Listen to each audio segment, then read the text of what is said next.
Olá amigos, é bom poder estarmos juntos e neste momento nós estamos a iniciar mais um programa a partir da Igreja Adventista do 7º dia de Setúbal e por isso damos as boas-vindas a você que está connosco em mais esta palestra sobre as lições do Êxodo, a jornada para Canaã.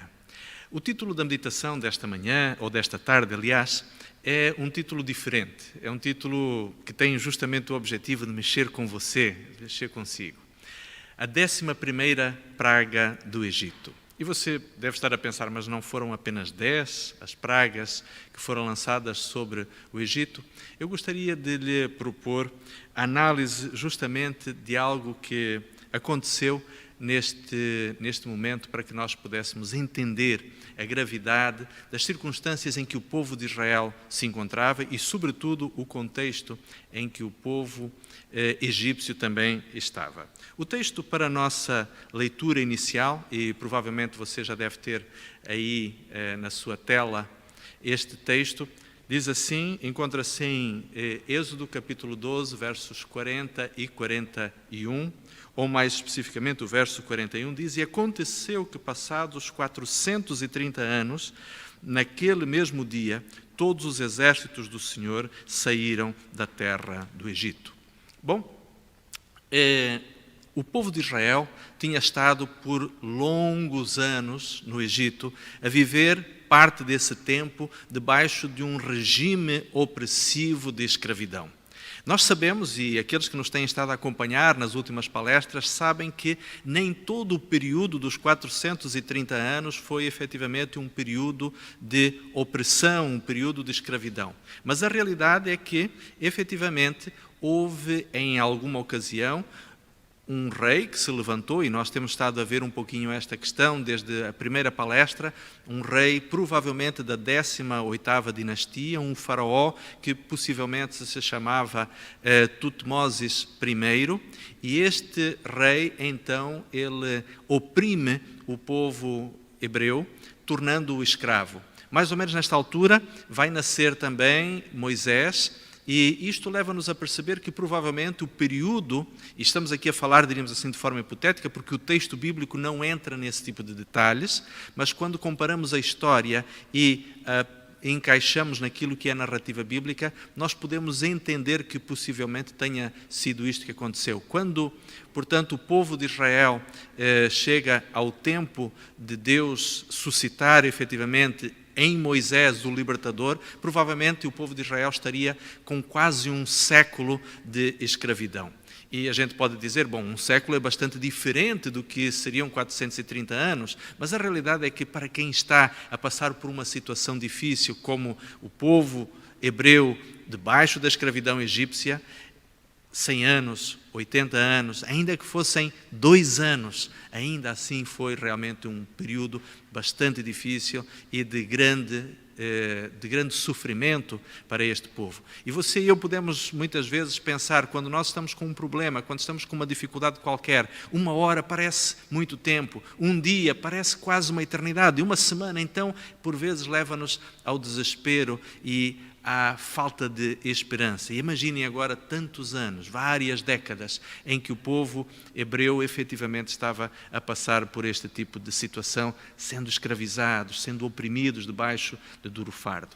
E agora então, finalmente, o texto diz-nos que ao final de 430 anos, e devemos entender isto da seguinte forma, eu gostaria de convidá-lo a que pudesse comigo dar uma olhada no texto de Gênesis capítulo 15, verso 16.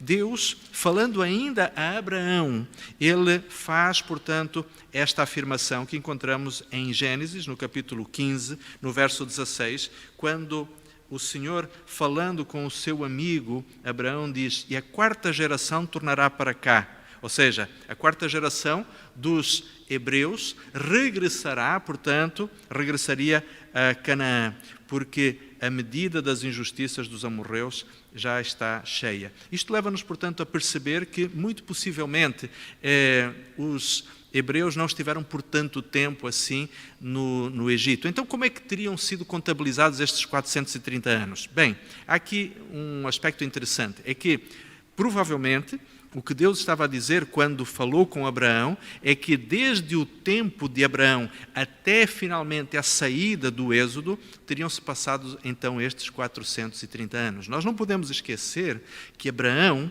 e o próprio Isaac também passaram com alguma frequência temporadas no Egito. Embora eles tenham estado a morar como nómades sobre o território que haveria de ser o território da Palestina, o território de Canaã, mas é verdade que de tempos a tempos, tanto Abraão quanto Isaac estiveram a morar no Egito. Por isso, o texto claramente estaria correto quando diz que então se completaram os 430 anos em que o povo efetivamente regressaria a Canaã para nunca mais voltar ao Egito. Mas há ainda um outro texto muito interessante que aparece logo no capítulo 12, quando no verso 37 diz o seguinte: E assim partiram os filhos de Israel de Ramsés para Sucote, coisa de 600.000 de pé, somente varões, sem contar os meninos. E não sei se você já teve a oportunidade de pensar sobre isto, mas quando nós pensamos que entre a vida de José e o nascimento de Moisés terão passado mais ou menos uns 200 anos, teriam passado, enfim, em termos gerais, cerca de 4 gerações, como tinha sido prometido a Abraão, nós chegamos à conclusão de que seria muito difícil que em 4 gerações de 70 pessoas que entraram no Egito, como é dito no livro de Gênesis, que foram, portanto, a quantidade de pessoas que foram da família de Jacó para o Egito, de 70 pessoas, ao final de cerca de 200 anos, já fossem mais ou menos 600.000 homens. Bem, há aqui uma questão muito importante que gostaria de partilhar consigo, querido amigo, e o objetivo não é tirar a fé que você ou eu tenhamos no texto bíblico, mas é tentar esclarecer um pouquinho esta situação. E permita-me só dizer isto. Há algumas pessoas que acompanham com atenção o texto bíblico, mas que por não terem fé, utilizam estas citações ou estes textos para descredibilizar a própria Escritura. E há uma coisa muito importante que você e eu precisamos perceber: nós não lemos a Bíblia em hebraico, por isso dependemos de uma tradução para a nossa língua portuguesa. E deixe-me partilhar consigo este detalhe. A palavra que existe na língua hebraica para 1000 pode também representar famílias ou também unidades militares. O que quer dizer que quando nós lemos no verso 37 do capítulo 12 de Êxodo que eram 600.000 homens, isto poderia implicar em que não fossem efetivamente, de acordo com a tradução, não fossem 600.000 homens, indivíduos do sexo masculino, mas sim 600 líderes de família, 600 clãs ou 600 chefes militares que teriam a sua responsabilidade entre 10 a 20 homens sob sua liderança. Isto, comparando com outros textos da própria Bíblia, nós poderíamos verificar que há, portanto, efetivamente esta possibilidade de tradução. Se pensarmos que, em vez de serem 600.000 os homens, mas sim 600 os clãs ou os líderes de clãs, de famílias que saíram do Egito, isto levar-nos-ia a uma quantidade de entre 20.000 a 80.000 pessoas que terão saído do Egito, incluindo também as esposas, as crianças, enfim, as famílias na sua totalidade. Bem, você pode dizer, quando nós pensamos em 600.000 e reduzimos este número para cerca de 80 ou 100.000 pessoas, você pode pensar, bom, mas afinal o povo de Israel era muito menos numeroso assim. Bem, vale a pena lembrar o seguinte: o mundo naquela altura era muito menos povoado do que hoje. Hoje a humanidade está a chegar ali a cerca de 7 mil milhões e meio de habitantes.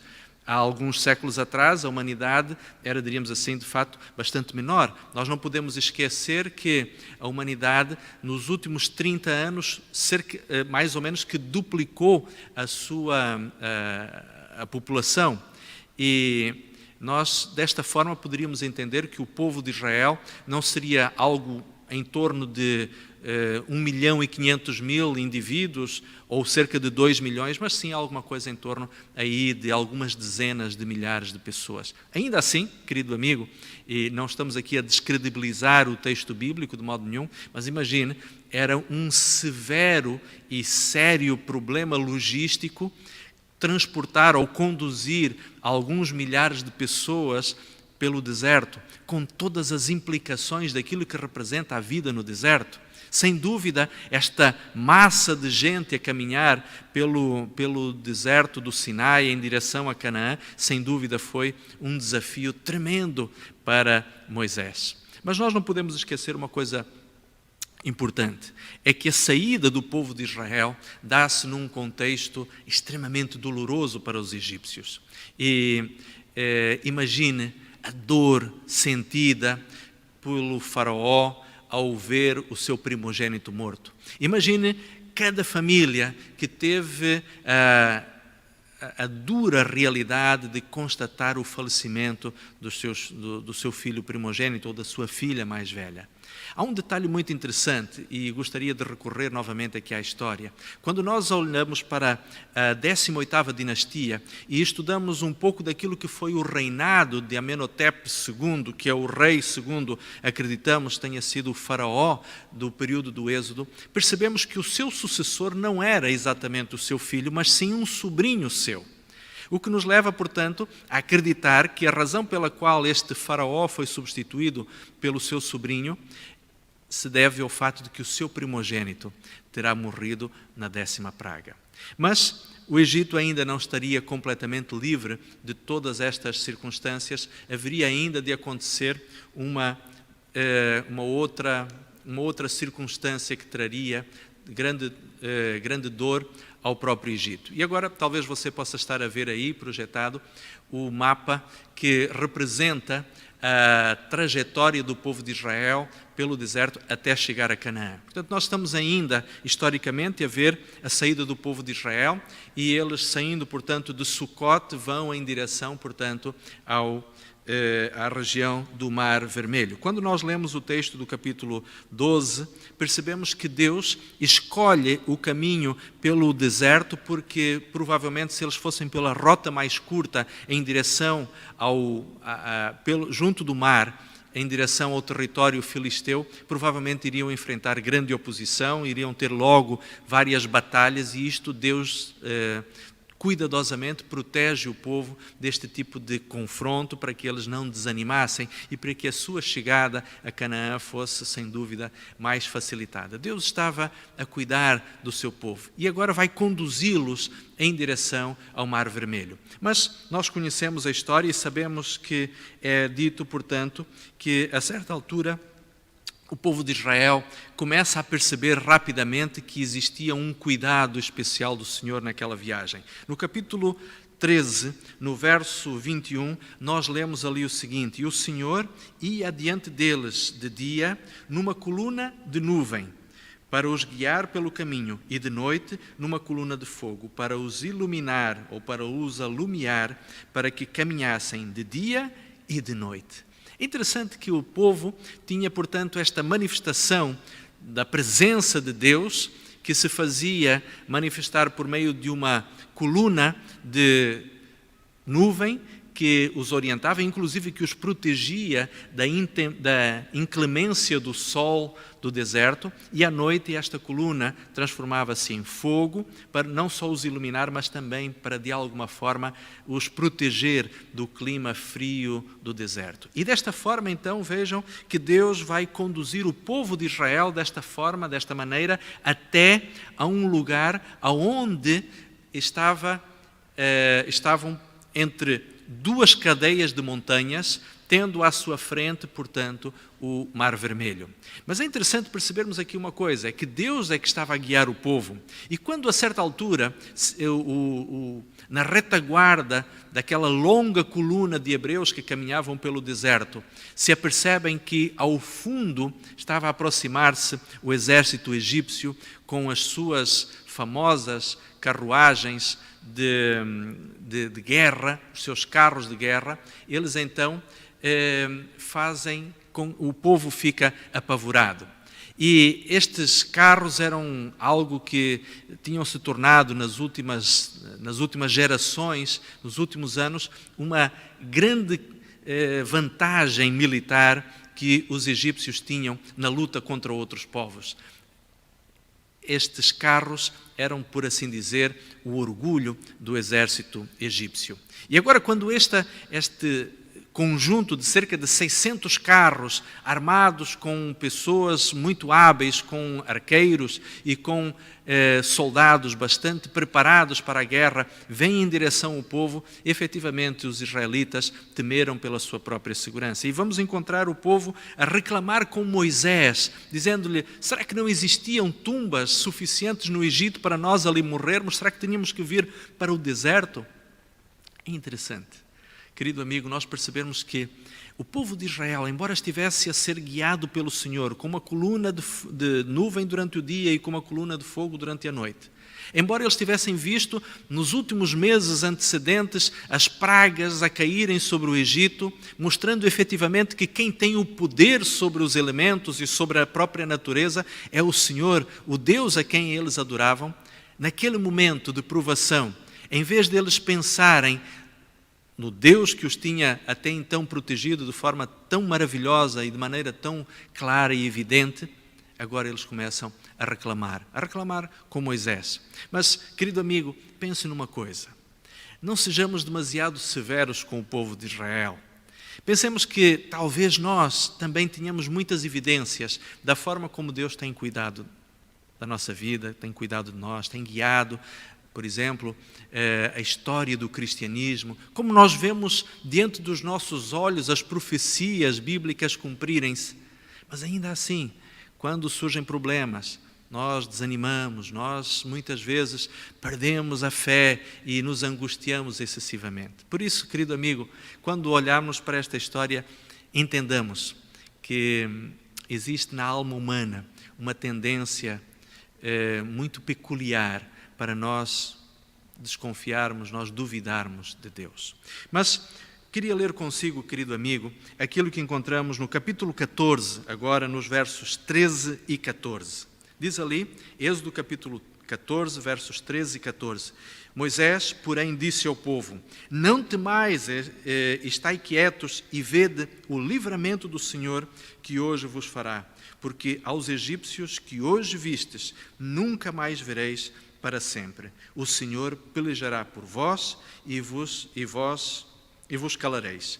O que quer dizer aqui, queridos amigos, uma coisa tão simples quanto isto. Parece que estas palavras inspiraram de alguma forma o Salmo 46, no verso 10, quando Deus diz: aquietai-vos e sabei que eu sou Deus, eu serei exaltado entre as nações. O Senhor efetivamente será vitorioso sobre os seus inimigos. E Moisés aqui estava a incitar aquele povo a uma atitude de confiança. Querido amigo, o que Deus hoje pede de si, pede de mim, é que no meio das dificuldades nós tenhamos confiança nele.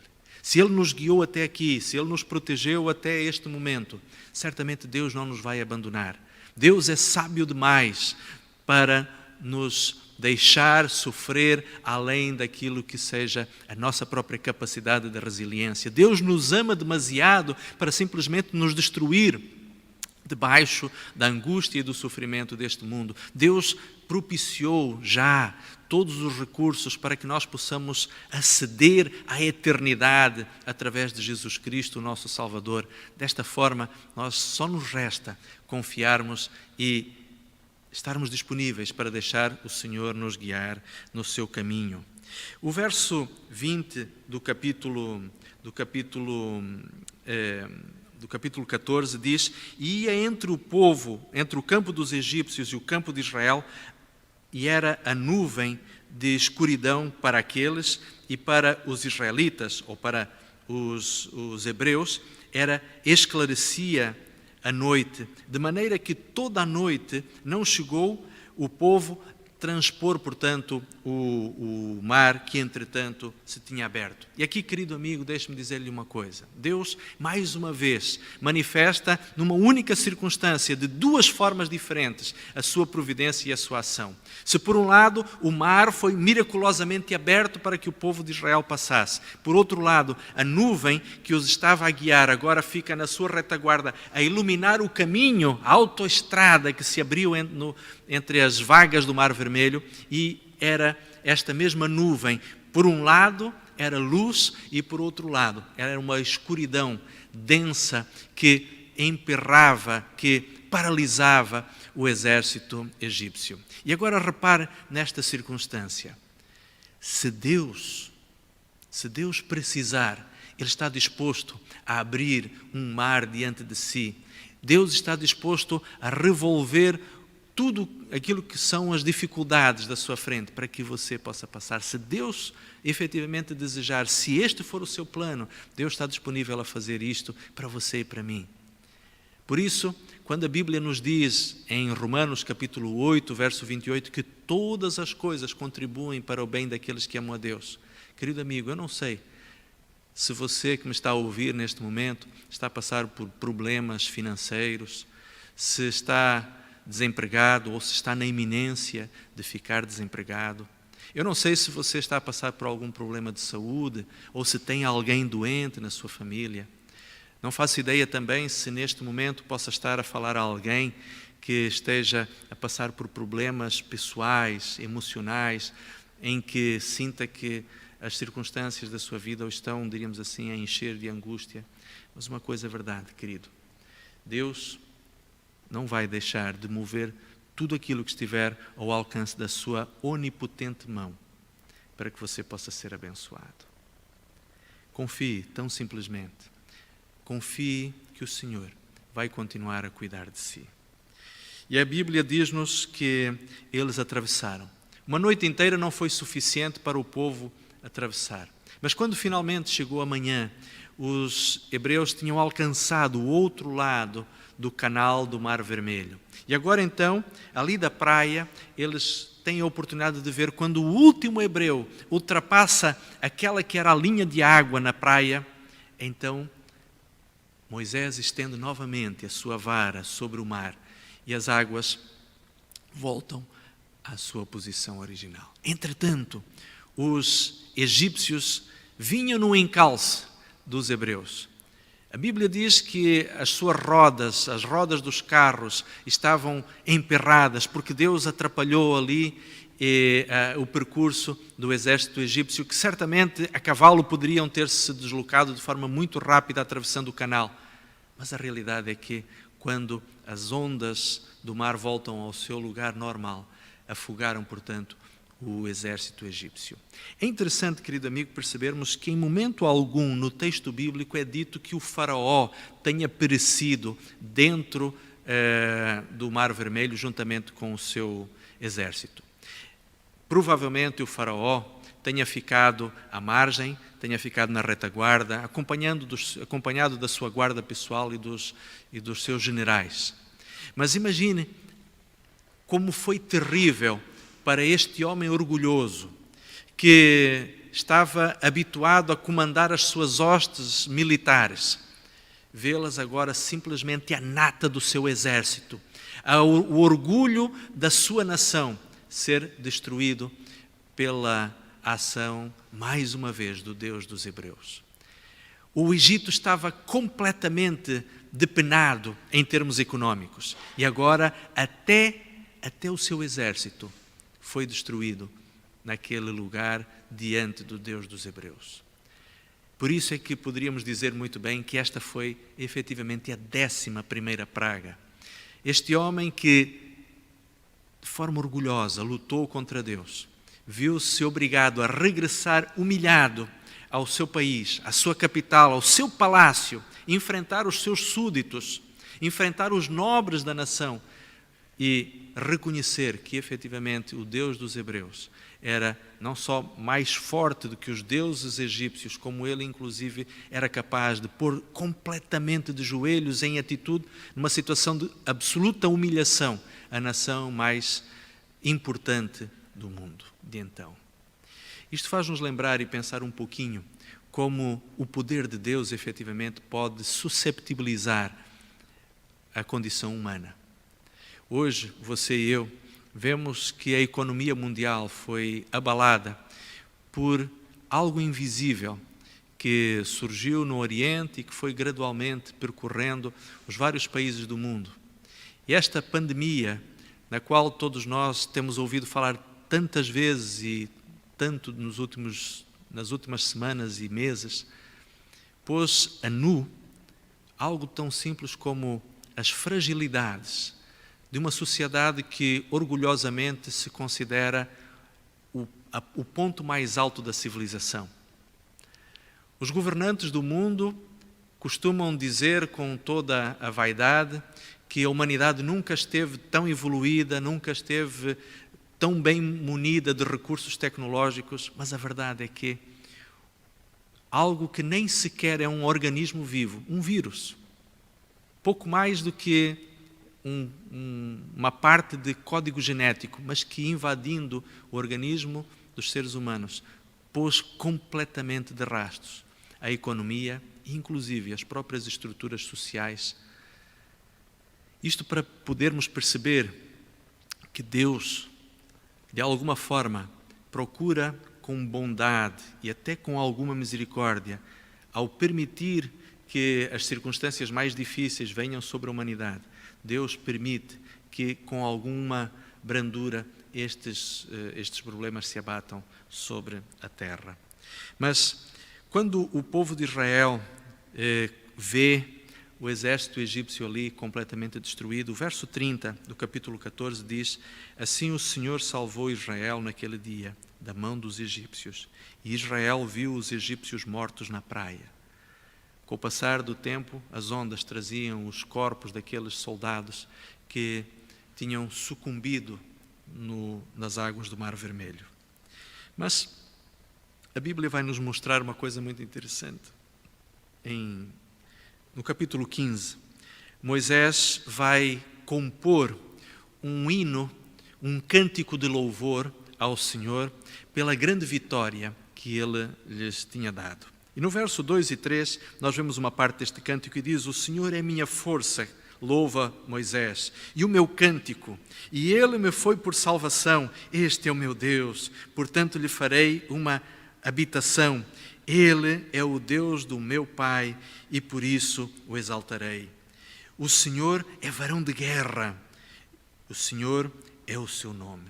E quando nós olhamos para esta explosão de emoção e de gratidão, nós podemos perceber que o Deus que tinha se manifestado de forma tão poderosa no livramento do povo de Israel, este mesmo Deus continua disponível para, em favor de você e eu, fazer exatamente planos ou mover a sua ação em favor daqueles que são os seus filhos. No verso 7 e no verso 8, ainda Moisés diz: e com a grandeza da tua excelência derribaste aos que se levantaram contra ti. Enviaste o teu furor que os consumiu como restolho, e com o sopro das tuas narinas amontoaram-se as águas e as correntes pararam como um montão, e os abismos coalharam-se no coração do mar. Imagine, quando você e eu queremos inalar ou queremos expirar ar pelo nariz, percebemos que a pressão do ar que sai pelas narinas é muito mais fraca do que aquela que sai pela boca. Mas Moisés aqui destaca que o poder de Deus é tal que o mar, o oceano, pode ser completamente aberto, pode ser criada uma autoestrada no meio do mar apenas pela exalação das narinas de Deus. É verdade que isto é uma forma, diríamos assim, humana de falar do poder de Deus, mas isto leva-nos a perceber a grandiosidade do nosso Deus. E por isso, queridos amigos, Deus, de fato, Ele se apresenta diante de nós como aquele que realmente tem poder. Como diz o verso 18 e o verso 19, do mesmo capítulo 15, diz: o Senhor reinará eternamente e perpetuamente, porque os cavalos do faraó, como os seus carros e com os seus cavaleiros, entraram no mar, E o Senhor fez tornar as águas do mar sobre eles, mas os filhos de Israel passaram em seco pelo meio do mar. Sabe, querido amigo, este texto, ele tem um equivalente no final da Bíblia. O capítulo 15 de Êxodo, que conta do cântico de louvor de Moisés, logo após a travessia do Mar Vermelho, está de alguma forma replicado, seguindo o mesmo espírito, seguindo o mesmo sentimento de louvor no capítulo 15 de Apocalipse. Eu gostaria de convidá-lo a que tomasse a sua Bíblia e lesse os versículos de 2 a 4. Apocalipse, capítulo 15, os versos 2, 3 e 4. E aqui nós vamos encontrar também um cântico de louvor, um cântico de vitória. E este cântico é chamado o cântico de Moisés e do Cordeiro. Por quê? Porque de alguma forma é feita aqui uma referência a este cântico de exaltação a Deus e ao seu poder que foi escrito por Moisés na altura do Êxodo. E agora esta mesma situação se replica, esta mesma situação acaba por se repetir novamente no final da história da humanidade. E então diz João, e vi como um mar de vidro misturado com fogo. Interessantemente, a grande vitória do povo de Deus diante dos egípcios deu-se ao lado do mar. Agora, João vai ver efetivamente este povo, o povo de Deus sobre um mar de vidro. E diz em seguida, e também os que saíram vitoriosos da luta contra a besta, e da sua imagem, e do seu sinal, e do número do seu nome, que estavam junto ao mar de vidro e tinham então harpas de Deus. E agora começa este cântico, dizendo no verso 13, e cantavam o cântico de Moisés, servo de Deus, e o cântico do Cordeiro, dizendo, grandes e maravilhosas são as tuas obras, Senhor Deus Todo-Poderoso. Justos e verdadeiros são os teus caminhos, ó Rei dos santos. Quem não te temerá? Ó Senhor, quem não magnificará o teu nome? Porque só tu és santo. Por isso, todas as nações virão e se prostrarão diante de ti, porque os teus juízos são manifestos. E agora, querido amigo, preste atenção nesta descrição que aqui é feita. João, de alguma forma, leva-nos ao final da história do mundo, ao final da história do pecado, e leva-nos a contemplar uma cena onde os justos, onde aqueles que foram vitoriosos contra o pecado e contra as circunstâncias dolorosas que este mundo tem vivido durante tantos séculos, leva-nos a esta cena, aonde ali estarão os salvos, não mais magoados, não mais feridos pelo sofrimento, não mais passando por agruras e por angústias. No seu rosto não se verá o peso da dor, as rugas do sofrimento. Não, será visto apenas alegria.